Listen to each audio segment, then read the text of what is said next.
Welcome to The Green Rush, a podcast about the intersection of cannabis, the capital markets, and culture. On a weekly basis, hosts Ann Donahoe and Louis Goldberg of KCSA Strategic Communications speak with the CEOs, financial experts, cultural icons, legislators, and generally interesting people moving the cannabis industry forward.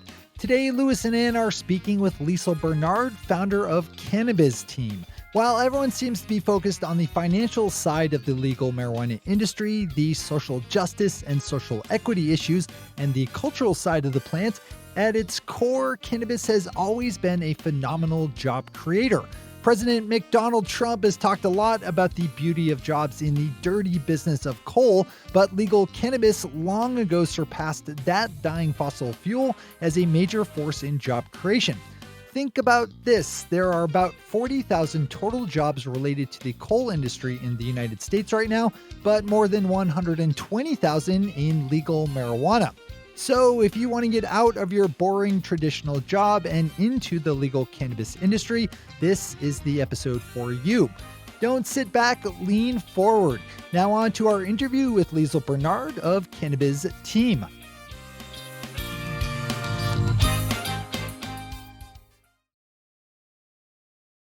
Hi, Louis. Hi, Ann. It's been a long time. How are you? I know. I'm doing well. How are you? I'm fine. Did you miss me as much as I missed you? No, definitely not. Definitely not. This, by the way, is my life in a nutshell. The women in my life, you tolerate me. You really, really tolerate me. I mean, to be fair, it's Friday. It is. Thank God it's Friday. And I get to spend all weekend again on a Little League field in bumfuck Pennsylvania this weekend.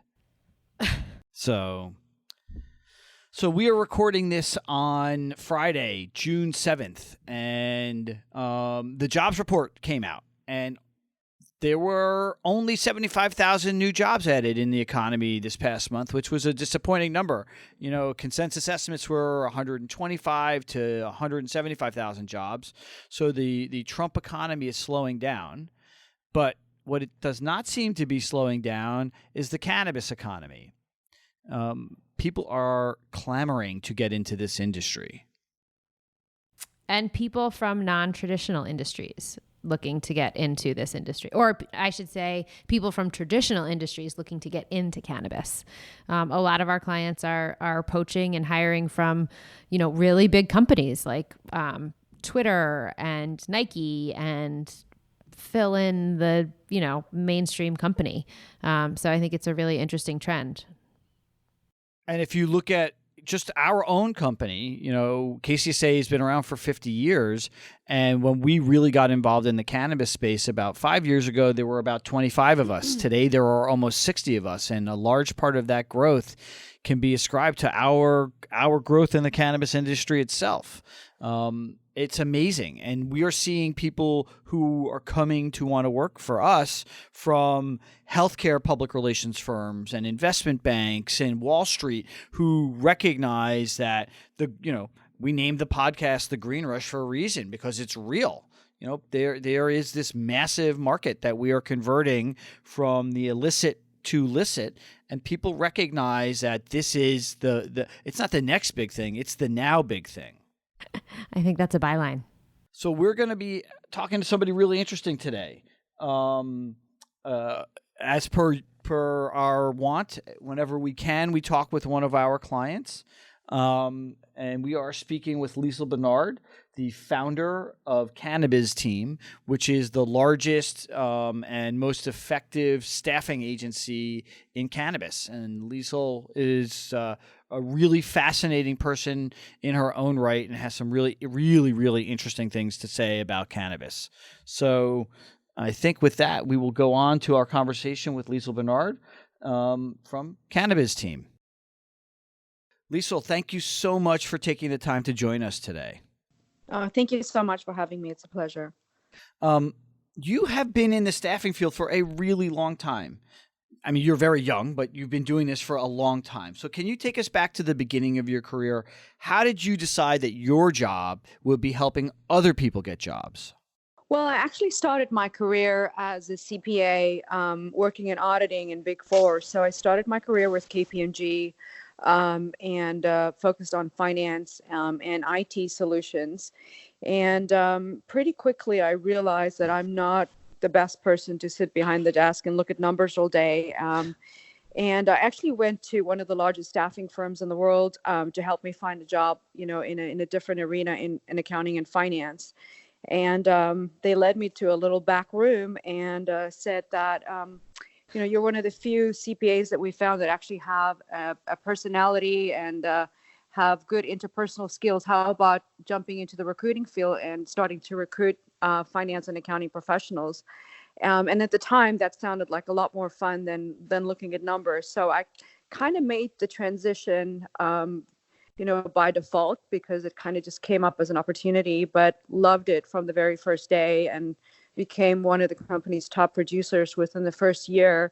And then started about a 20-year career with one of the world's largest staffing firms, working for them all over the world. I started their IT recruitment division in Australia for both the temporary and the direct hire division, and then also led the organization in Hawaii for 8 years and ran about 3 or 4 divisions for them there, across all the islands. And then later on in my career, I focused exclusively on executive search.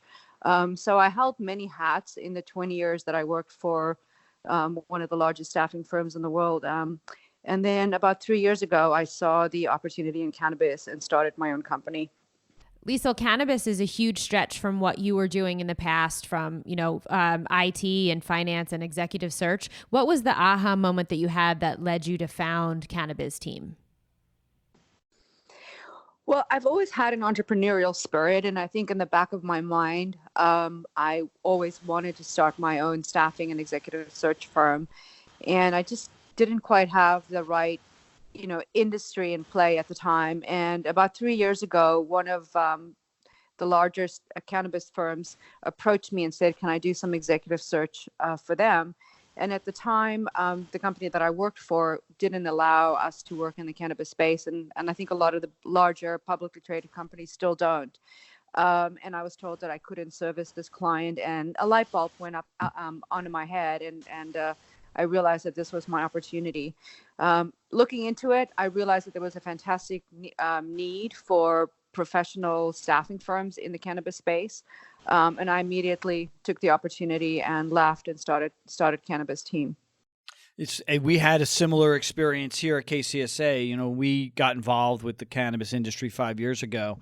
There were no PR firms and IR firms treating the industry the same way that we had been doing with financial services and with life science and with technology. So, I think that there are lots of people like you and us who had this gestalt moment, like, oh my God, if we bring this same level of professionalism and discipline to cannabis, that there's this awesome opportunity. We're not a big agency. We're about 60 people now. And I know as an owner that running a small business is hard, and you often make mistakes early on that sometimes you think are going to kill you. What was the biggest mistake that you made early on that you went, oh shit, this is it? And what did you take from that?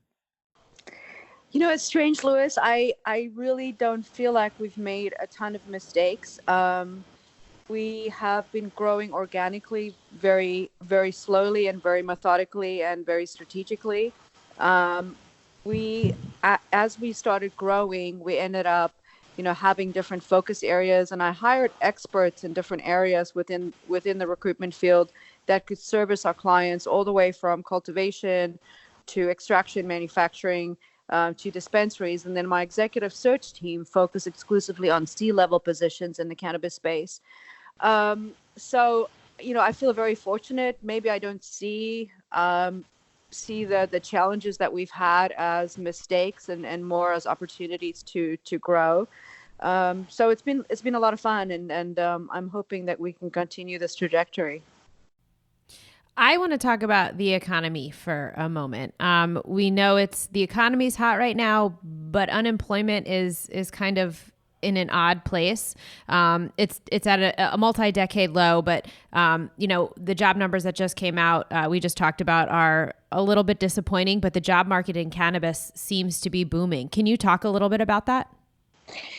Yeah, sure. It's definitely the sexiest industry right now. I think 3 years ago when we started the company, we had to kind of convince candidates to take a chance on the industry, and to make the switch maybe from a more corporate traditional role into the cannabis space. And we had to kind of set them at ease that, they're not going to go to jail if they take this opportunity, or, that there's still going to be a job, they're still going to be employed in 12 months from now.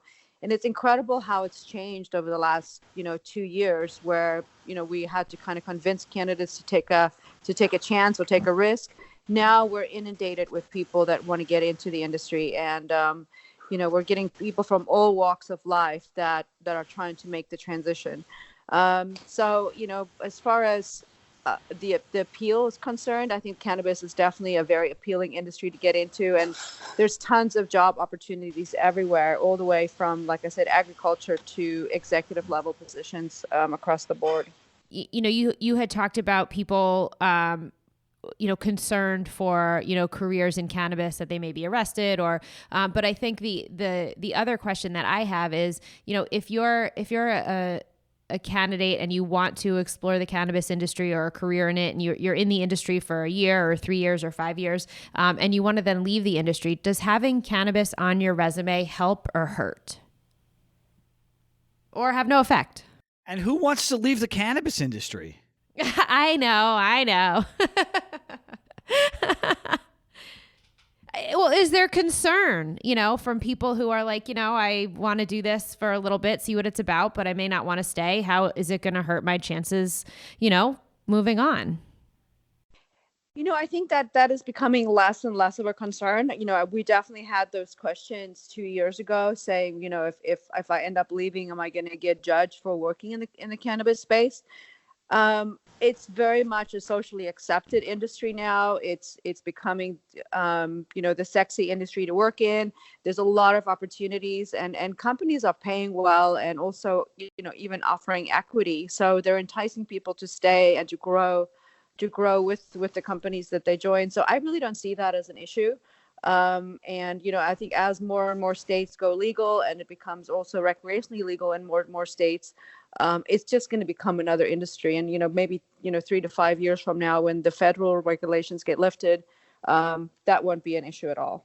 Well, let's stick with that, the location, right? Because you've got multi-state operators kind of all over the country, and there's 30 plus states now that have, almost 40 states now that have a legal cannabis market, either medicinal or adult use.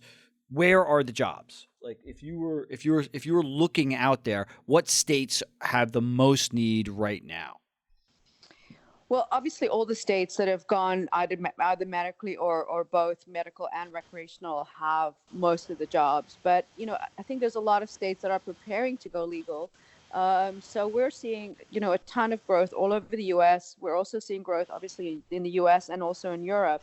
We're getting a lot of international, need as well. We've just placed a couple of people in Europe, which is exciting. And we're working on a few opportunities in South America. So it's really even beyond the U.S. market. But, within the U.S., obviously, California is a huge market. The East Coast is really heating up with New York and New Jersey, going back to the vote soon. And Florida is hot, and so is Massachusetts.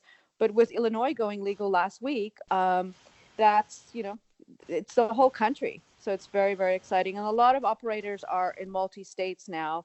So we're recruiting people that are looking, or that are willing to travel and to have a larger scope. So it's a very, very exciting industry to get into. You mentioned earlier the use of equity, stock options and equity as a form of compensation. How do cannabis jobs compare to non-cannabis jobs in terms of comp and benefits and all the things that incent an employee to come and work?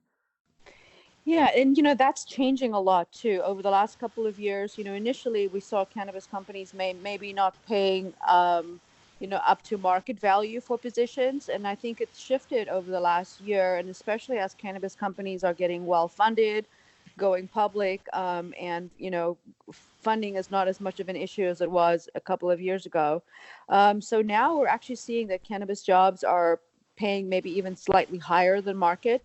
And also comp packages very often include an opportunity to earn or to get equity within these companies that are growing fast or going public. As far as benefits are concerned, I think cannabis companies are still a little bit behind as far as the menu of benefits that they can offer. That's changing, but most cannabis companies only have a limited amount of benefits that they offer, such as medical, dental, vision. Very few still, have 401k plans in place, maybe because of the federal regulations. But in general, they're very attractive packages, and candidates are super excited to, to kind of make the adjustment. By the way, there's such an easy joke to make about, discounts and all the weed you can smoke, but I'm not going to do that. You don't get credit for the bad jokes you don't make, Louis. Yes, you do. Come on. Well, I have to tell, I had a client offer some very interesting benefits the other day. They said you can drink as much coconut water in the office, and also do as much yoga and have product as part of your benefits. So that was definitely an interesting benefit package that they offered. I mean, Louis, I think I'd like to have some coconut water delivered to the LA office as part of my package. You can do all the yoga you want, and all the yoga. Okay. So Liesl, is that a function, these companies being, a little bit behind in terms of their compensation packages? Is that a function of just the immaturity of the legal marketplace? I didn't hear the first part of your question. Are you talking about 401k and those kinds of benefits? Yeah, I think just the packages that kind of entice, C-suite, VP level executives, they're not necessarily going to care about like who their dental provider is, but they may care about, the stock options and the 401k and stuff like that. Is that, is there a lack of maturity in the space when it comes to some of those packages? Yes, I think that's part of it, but I also think that cannabis companies just don't have access to, a 401k providers, because a lot of those companies are publicly traded companies, and those companies are still prevented from doing business with cannabis because of the federal regulations. So getting access to very, solid 401k plans and the other, types of benefits that big corporations can offer are a bit trickier than than in the traditional industries. I know that I'm struggling with that for my team. Just getting some of the basic benefits to my team. Are companies struggling to find those carriers? I personally have had problems with getting life insurance because we are involved in the cannabis industry. Are the companies that you are placing candidates in, are they able to get carriage from big health insurance providers? Are they able to get the vision, the dental, the life insurance, the D&O insurance easily, or are they still struggling? I think there's still a level of struggle involved, and it all ties back to not being, or federally still not being, or regulated federally. I don't know how to put that. Maybe it's not legal. It's not legal, yes.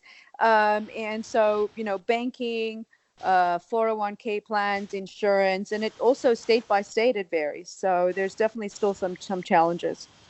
Let's say I'm a middle-aged white guy working in, communications, Imagine, if you will, or finance. What?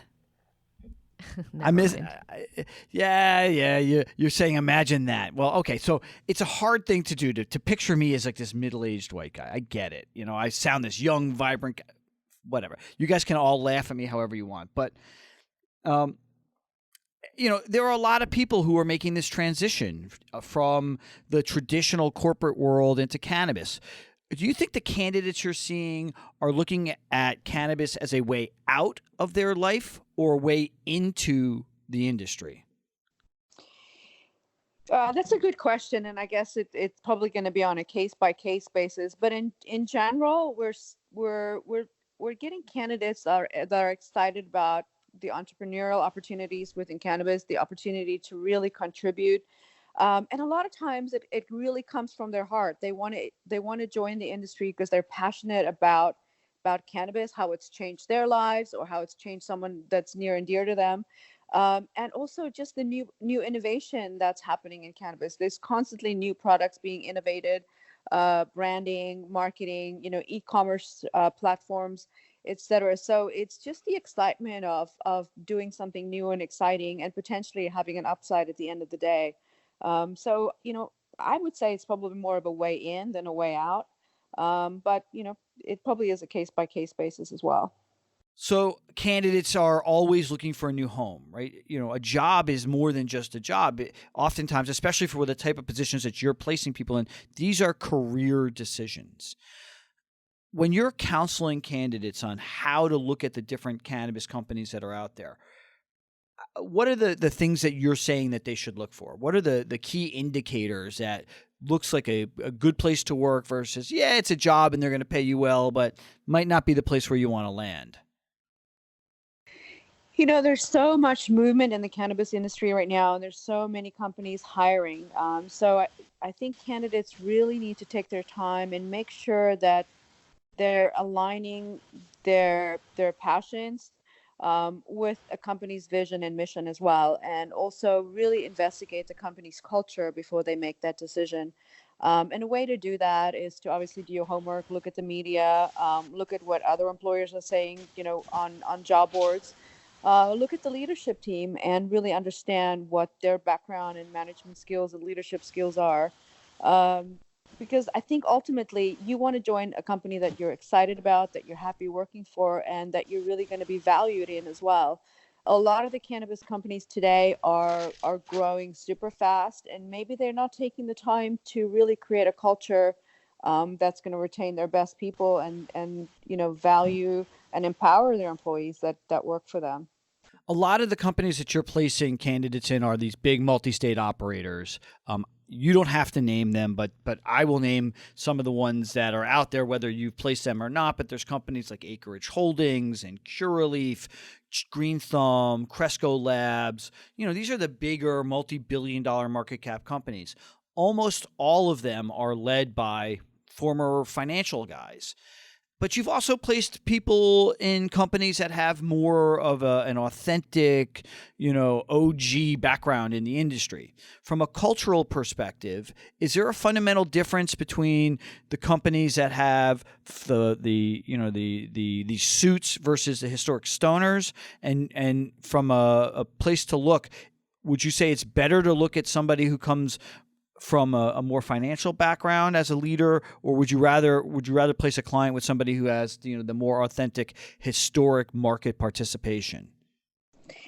That's a great question, and it depends on what a candidate is looking for. And I think part of our job, and what I love to do, and I know my whole team is very, very passionate about this as well, is that we want to place people in an environment that they're going to be super happy in and they're going to flourish in. And that's the art of making a good placement. So we really understand the culture of a company, and what their mission and values are, and then find employees that are aligned with that. So anybody can match a resume to a job description. A computer can do that.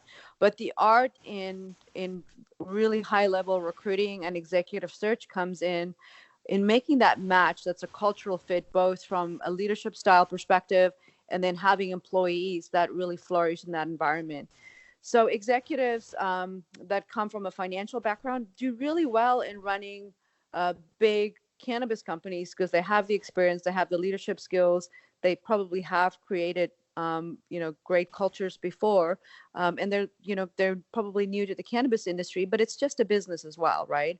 On the other side, if we have an employee that is excited about growing, and the client is, just focused on cultivation, that may be a better match for them there. So it's our job to make sure that candidates are placed in an environment that's a good match for them, both from a skill set and from a personality fit perspective. So what makes for a good candidate right now? What makes for a good candidate in cannabis? Yes. Let me rephrase the question. The cannabis industry needs everybody. They need accountants. They need retailers. They need people who can make a window in the front window of a store look good. But what makes for a good candidate generally? More and more cannabis companies are looking for people with good education and good experience in it, or strong experience in a certain area. But really, what truly makes a candidate succeed in the cannabis industry is they need to have a certain emotional intelligence to be flexible, that can they can change on a whim, because in most cases candidates need to wear multiple hats within the industry.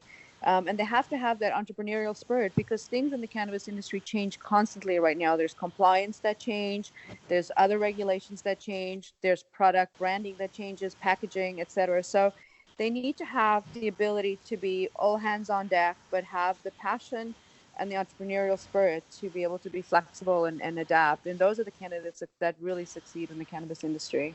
And the ones that fail? The ones that fail, that come from maybe a very corporate background, that need a lot of structure, that need to be told exactly what to do, and that they can't kind of work outside certain parameters, they generally don't do well in cannabis, and probably won't like the somewhat chaos that's constantly happening at present. Over the course of the almost 90 plus episodes that we've done here, we've interviewed everybody and their mother in this industry. And we often ask about what their relationship is with the plant. And before I ask you about it, does a candidate actually have to smoke pot to be a good team member? Or do companies don't care that employees have a relationship with cannabis? Most companies want someone to be passionate about their vision and their mission, and whether they smoke or not is kind of irrelevant. And it's not often a question we get asked to ask candidates when we screen them. But they do want people that are highly invested in where they're going and what they're doing.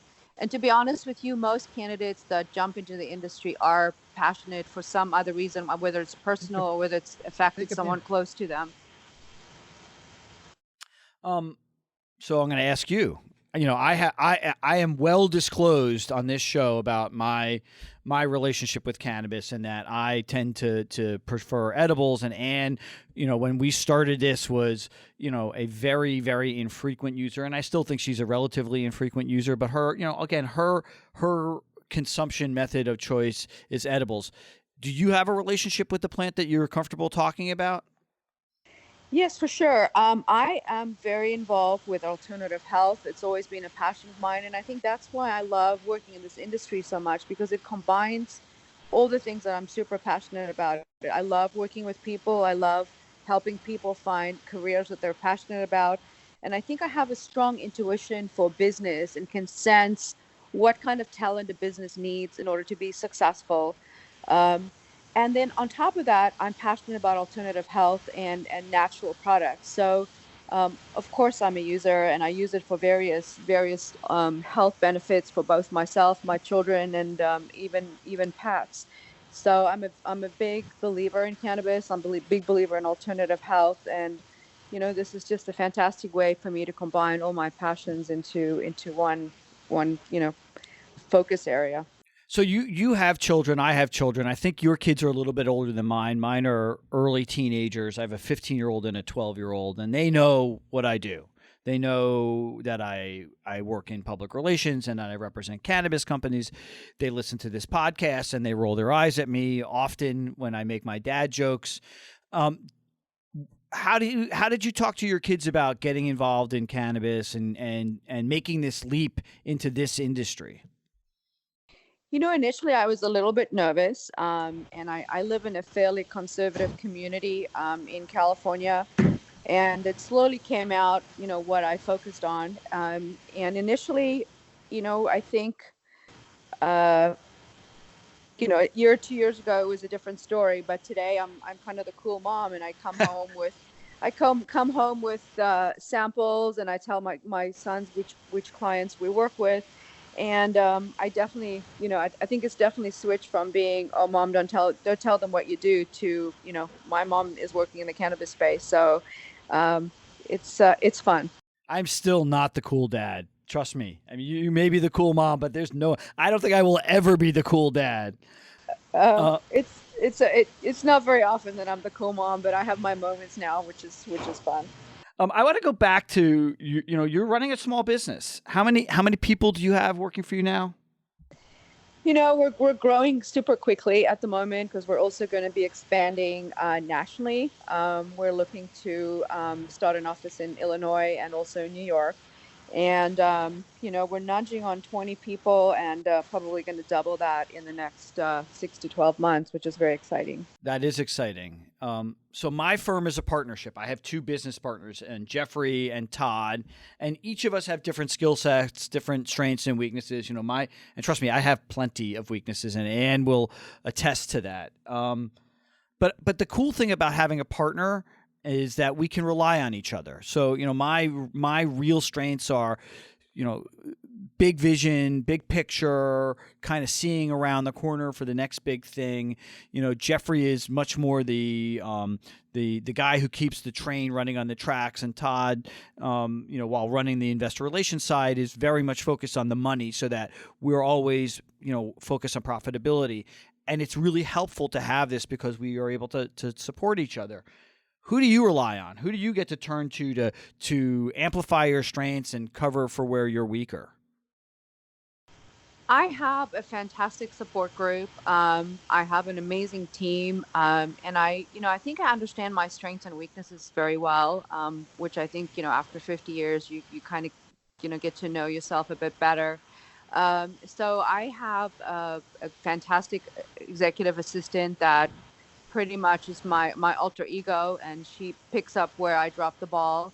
And I also have a couple of partners in the business that have strengths in IT and administration functions that I probably tend not to like as much as being strategic and doing business development and sales, and dealing with clients.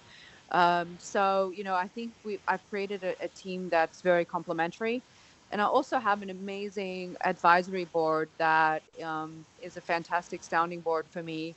And we get together, either via, conference call or in person every couple of months. And they all have incredible experience as business leaders and entrepreneurs. And I rely on them heavily to guide me as we continue to grow the business. Do you remember the very first person that you placed as a part of CannabizTeam? I do. We placed a number of dispensary managers in the first couple of months in launching the business, and it was so fun. It was so fun, and just getting into the industry and realizing, how creative we have to be to attract talent, but also to fill these positions, because there's not a lot of people that have cannabis experience. So we have to use our creativity to go find the talent that's going to transition well into the different aspects of cannabis. And I think that's the art of what we do. There's no box that you can take a candidate out of and fit them in the perfect box in cannabis. It's all about taking initiative and being creative, and, doing the art of what we do, and finding people that fit well into roles and that will succeed. So the first time you went to a corporate CFO who was at a consumer packaged goods company, or a traditional retailer, and said, "Hey, look, I don't know if you're happy in your job, but I've got this opportunity with Acreage Holdings, or I've got this opportunity with Forefront, or whomever." How were you initially received? I think people were always curious about cannabis, even 3 years ago. But 3 years ago, especially with people in finance and accounting, and that maybe had a professional license, such as a CPA, they were really concerned that if they explored or or took an opportunity within the cannabis space that they were going to even lose their certification. So, the CFOs that I talked to, I really had to tap people with that entrepreneurial spirit that had the ability or the desire to take a bit of a risk on the shoulder, because the traditional CFOs probably are a little bit more risk averse, and it took a bit of convincing to fill some of those jobs. And are they coming back to you now and, sending you notes or pre-rolls or something to thank you? Yeah. Yes, I get a lot of product as gifts, which which is fun.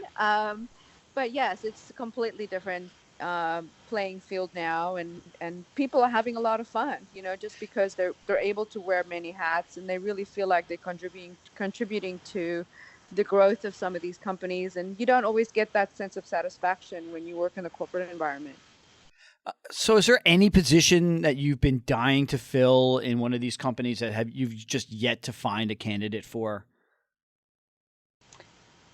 I have to say no. I don't want to pat ourselves on the back, but I have an incredible team, and every position that we've given the opportunity to fill, we've been able to do, and I think it's because of our creativity and our tenacity and really understanding our clients' needs and the culture fit that's required for each position.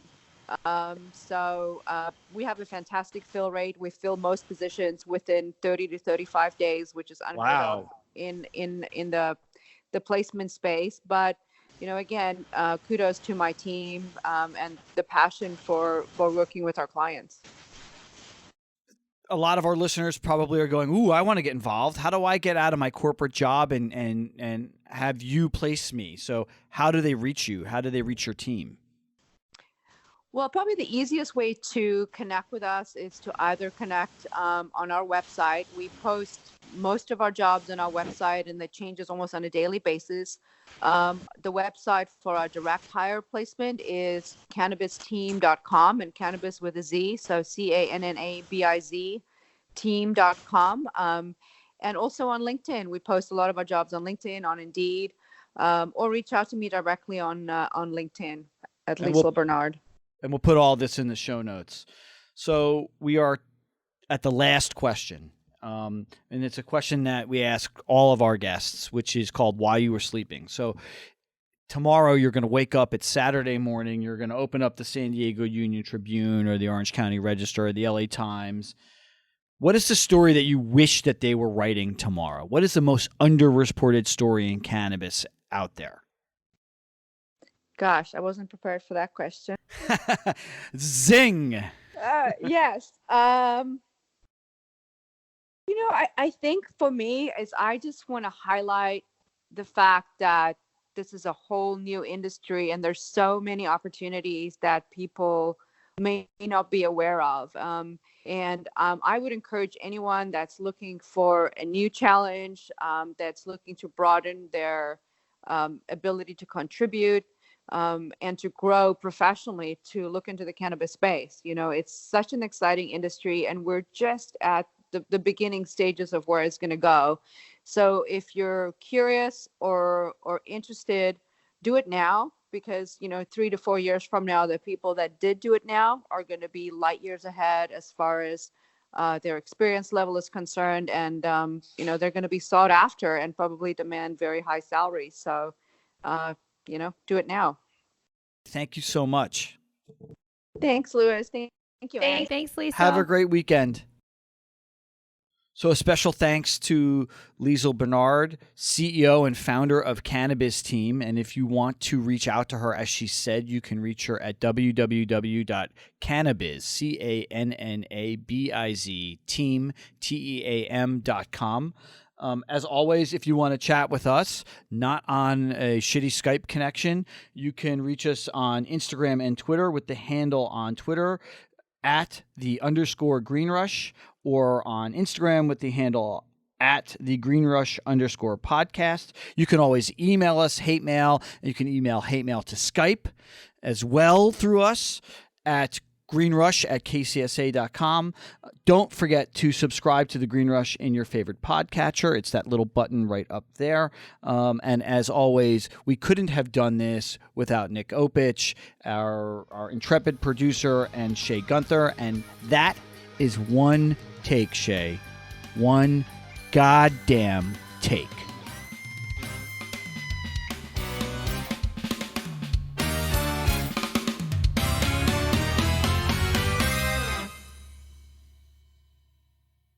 Cannabis.